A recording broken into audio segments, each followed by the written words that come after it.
Even with a sore throat, I still plan on recording a podcast episode today. So, welcome to episode 34 of the Louisiana Divebomb podcast. And we just got off a crazy weekend of Talladega racing. Real quick, why my throat is so sore. It doesn't help when you have a NASCAR race going on with a Phillies baseball game in Red October. So, that didn't help, and the fact that it went back and forth the way it did was just absurd. I lost my mind there. I had about 40 to about an hour buffer in between for the Steelers game that happened late Sunday night into Monday morning, almost 1 in the morning, and the Steelers lost with 20 seconds on the 4th and goal pass. So my throat is just absolutely sore right now. I don't know how I'm going to be able to do area tonight.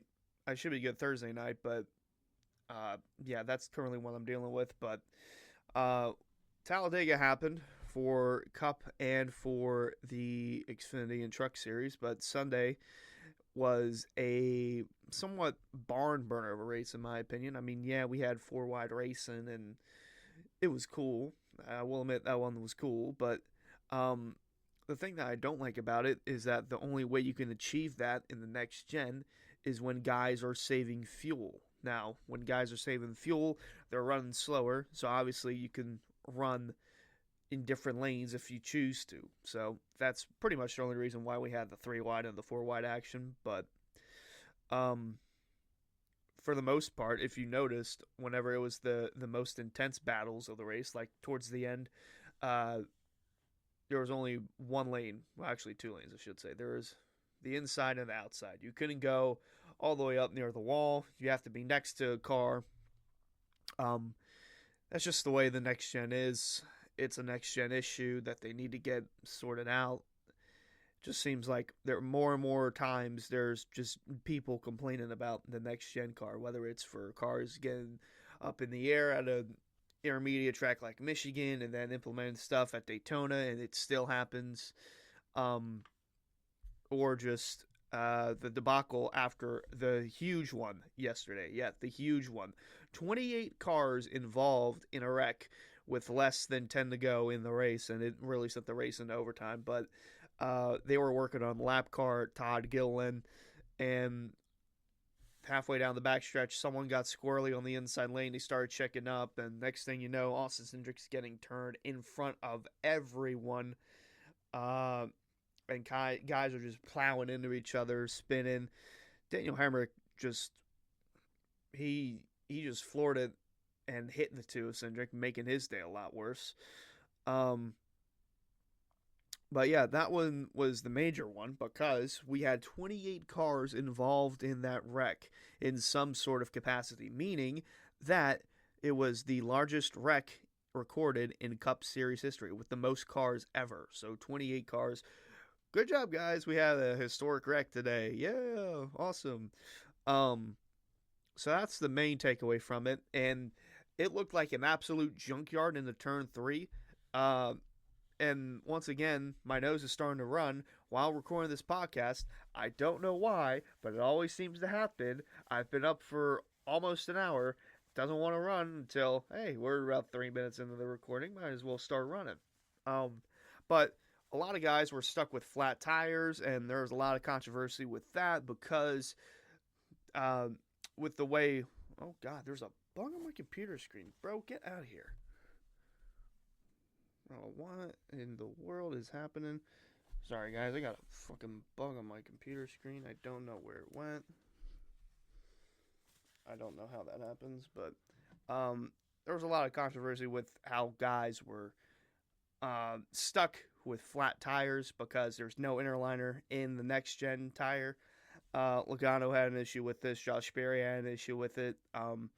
Because if guys essentially get towed back to pit lane, their day would be done.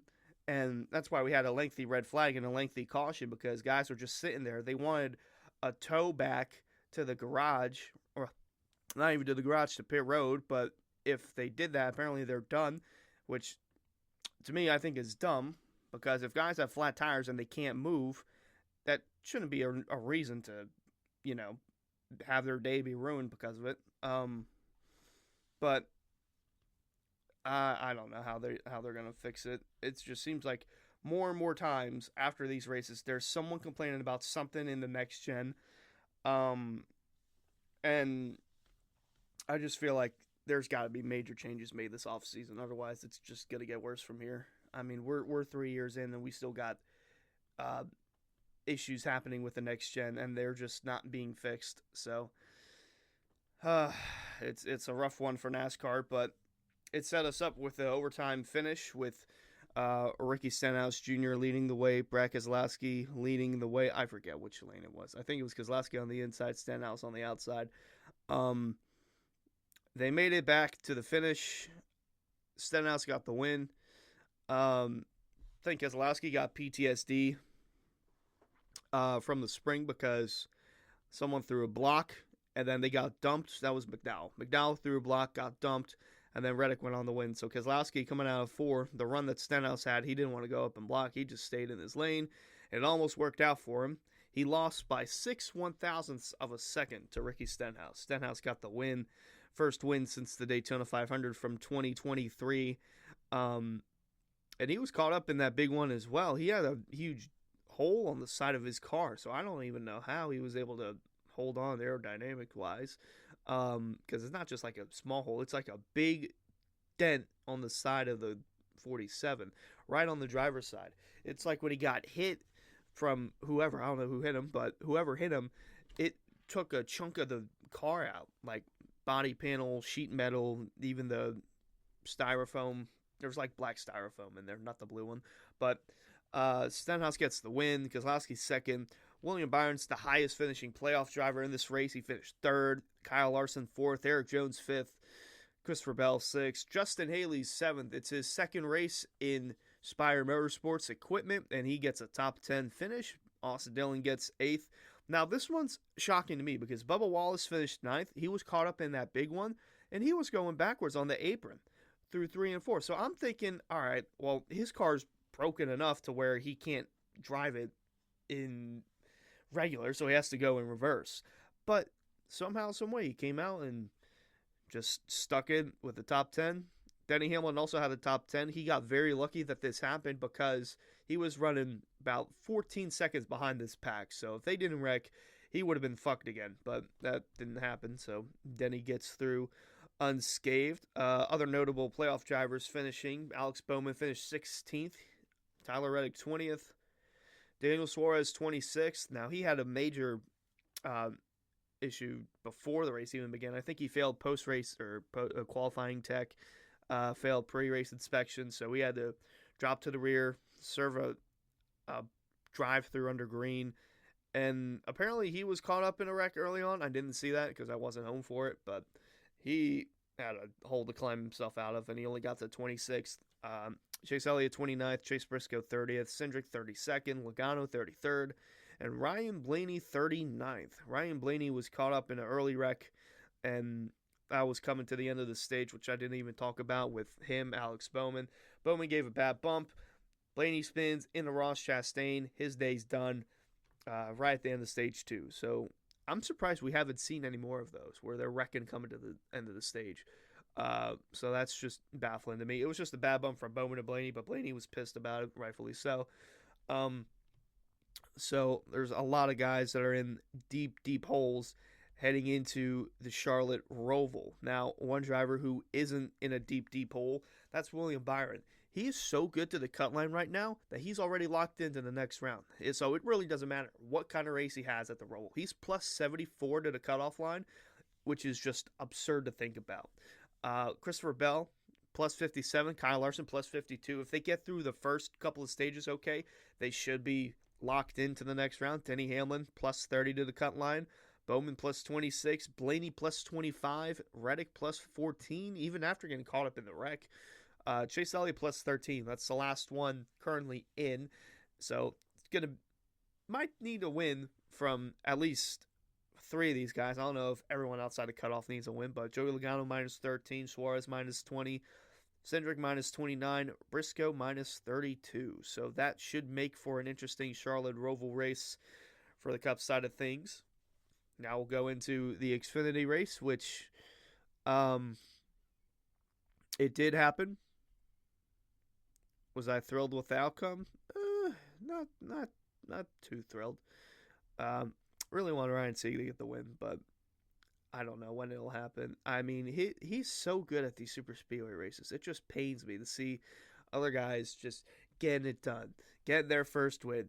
He's so overdue for a win. It's ridiculous, but yeah. We had a lot of wrecks. There were a good bit of wrecks in. Well, there was one somewhat big wreck in the second stage. There was a big wreck. I'm sorry. I'm trying to process everything, but my nose is just clogged. I feel like I'm getting sick, honestly. So just give me a minute. I'm gonna recollect myself. All right, should be good. My throat's still sore, but had some time to recollect myself. So we had quite a few wrecks. The first one happened in the middle of, well, actually, yeah, somewhat towards the end of the second stage. Someone got squirrely on the outside lane. I couldn't tell if it was the 88 of Quaffle or not, but someone got squirrely on the outside lane, and they all started checking up, and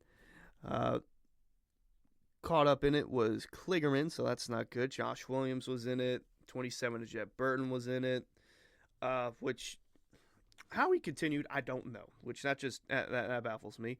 Then we had another incident. This one was in the third stage, so Dean Thompson is getting squirrely. They were getting a little more aggressive with their pushes. It was getting towards the end of the day, but Shane Van Gisbergen and Dean Thompson got a little bit squirrely, so they just started checking up. Jordan Anderson gave a bad push to Dean. Dean spins. Shane Van Gisbergen's on the apron, and then clips him, spins him back in front of the track, and then there were a lot more cars involved. Josh Williams was in it again, but this time he was really done. Austin Hill was in it, so that was also major.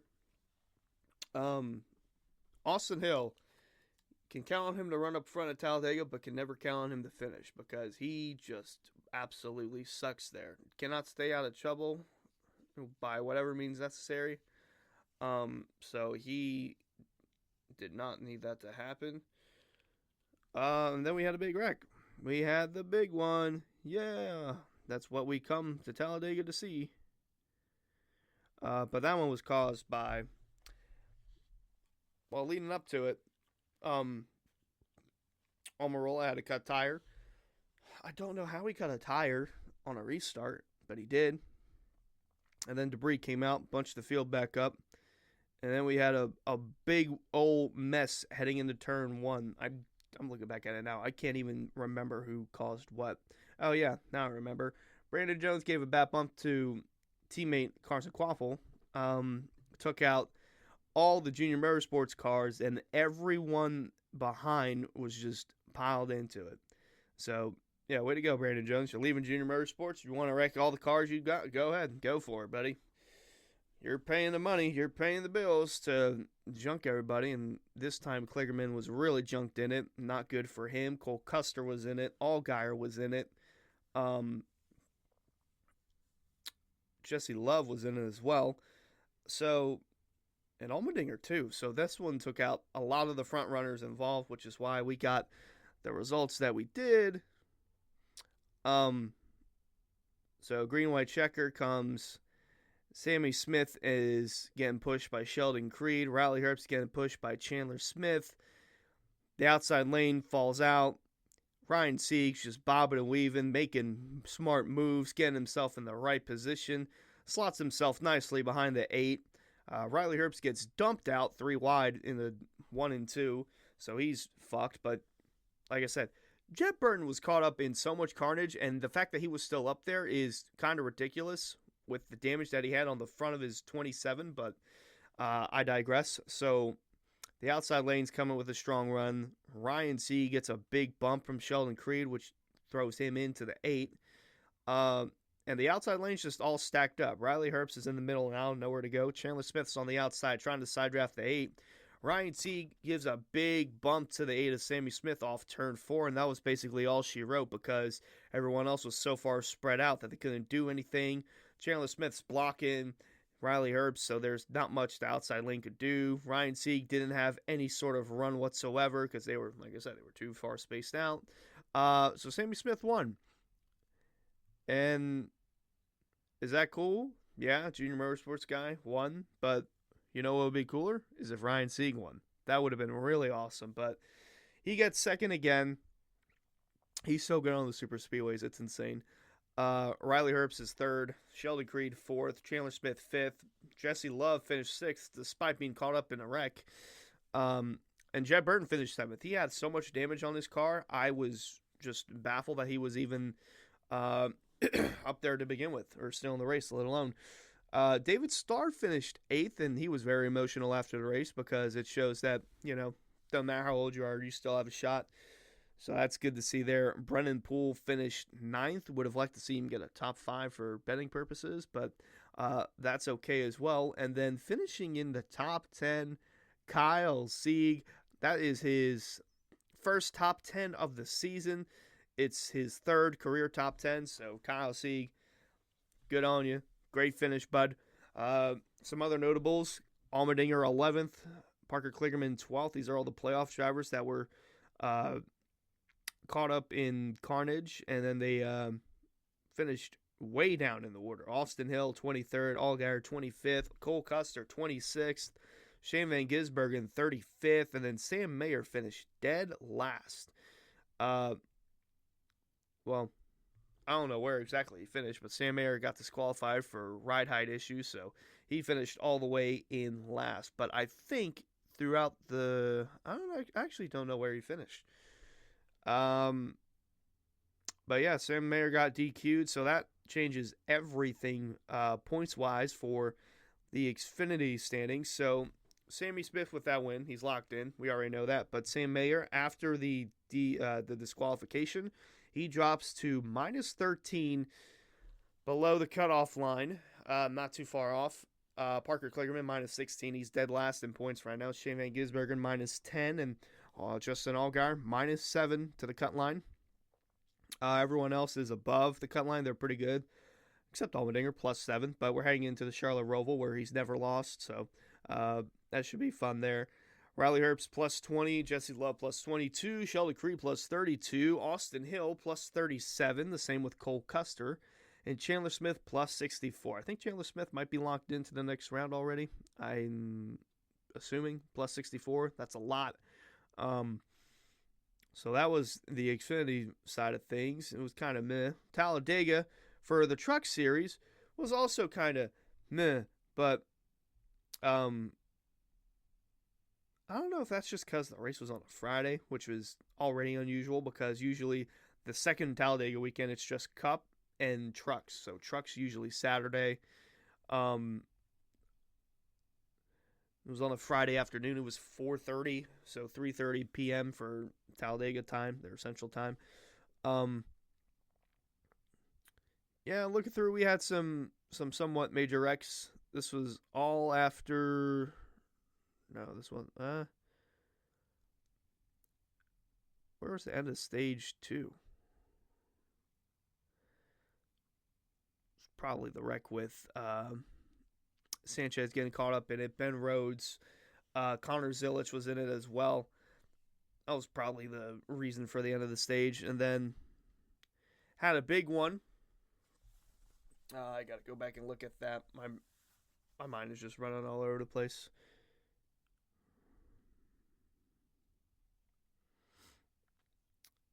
Yeah, so the wreck with Sanchez and Connor Zilic, that's what ended stage 2.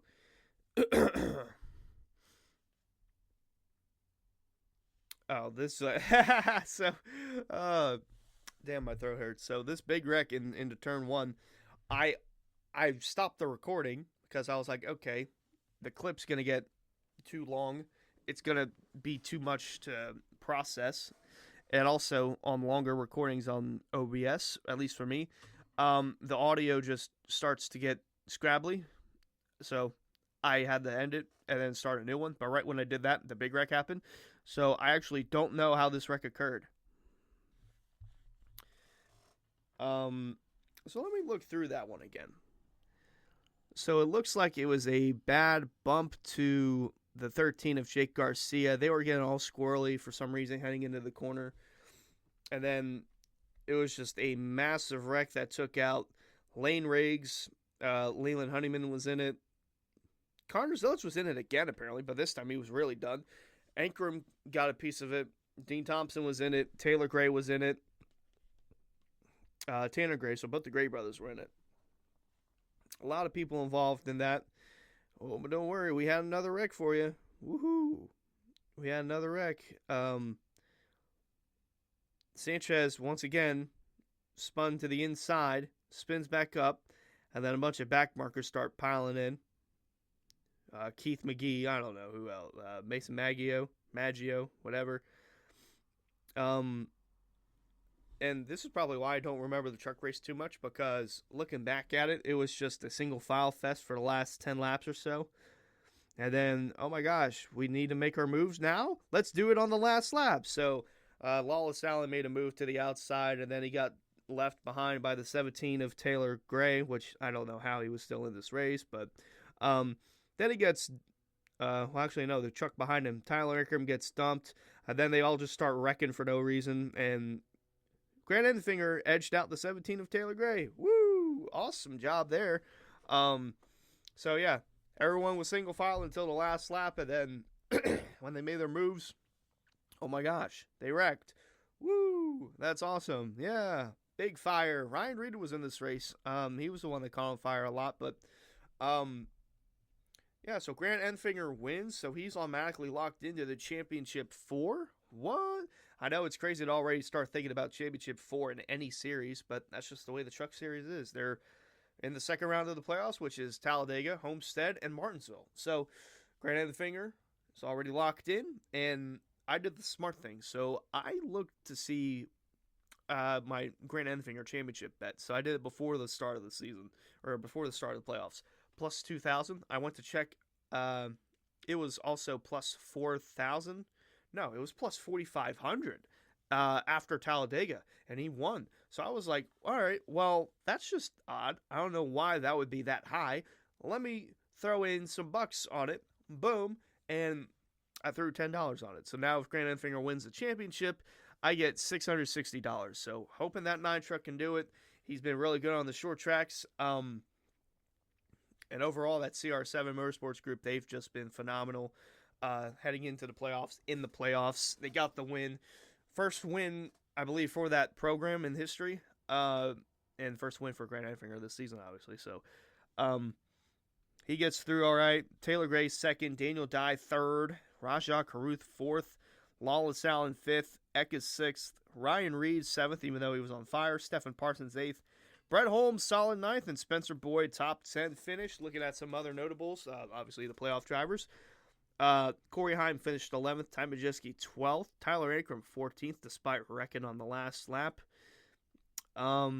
Looking through, do we have any more playoff drivers in here? They don't have it marked up for racing reference for some reason. I think that was it. Yeah, so all the playoff drivers finished relatively well. Sanchez 22nd. I don't know why I forgot he was a playoff driver, but with that win, Enfinger's locked in. Corey Heim, he's plus 30 to the cut line. Christian Eckes plus 29. Ty Majeski plus 5. Sorry. This is where it gets interesting. Rajah Caruth minus 5. Taylor Gray minus 13. Nick Sanchez minus 20. Tyler Ankrum minus 23. Yeah, so that's that. Thank you for listening. I'm not going to have a video version out for this because I'm going to go right back to sleep or get some sort of Dayquil, NyQuil, something to help mediate this sore throat that I've got. I don't feel good at all. I'm going to end it on that note, and I'll catch you guys after the Charlotte Roval.